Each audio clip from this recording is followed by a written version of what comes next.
ఆసుపత్రి వద్ద ఉద్రిక్తత చోటు చేసుకుంది. వైద్యుల నిర్లక్ష్యంతో తమ బిడ్డ చనిపోయాడని హాస్పిటల్ గేట్స్ ధ్వంసం చేశారు. మాకు న్యాయం చేయాలి అంటే ఆందోళన చేపట్టారు.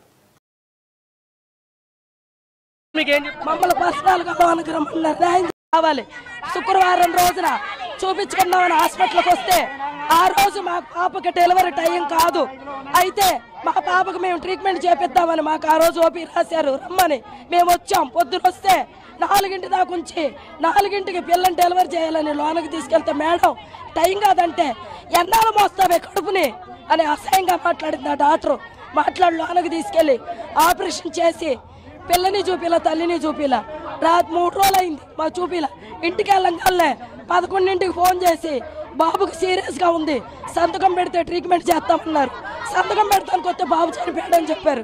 ఇప్పటికి పిల్లలను మాకు చూపిలా. ఇది ఎంత న్యాయం? ఫ్యామిలీ ఆపరేషన్ మమ్మల్ని అడగకుండా ఎందుకు చేసింది? బాబు చనిపోయాడు, ఫ్యామిలీ ఆపరేషన్ మా సంతకాలు లేవు, మాకు చెప్పలా ఏ రకంగా చేసింది. మేము ప్రభుత్వాన్ని కోరుకుంటున్నాం. మాకు పవన్ కళ్యాణ్ సార్, మాకు చంద్రబాబు గారు, వంగవీటి అనిత గారు మాకు న్యాయం చేయాలి. ఈ ప్రభుత్వాన్ని మేము అదే కోరుకుంటున్నాం. అప్పుడు దాకా కాదు.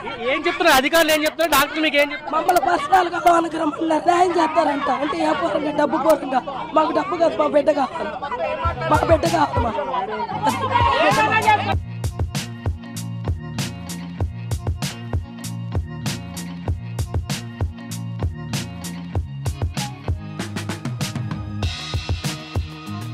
అన్యాయమా? రేవంత్ రెడ్డి, మీరు వస్తే బాగుంటుందని నేను కూడా మీకు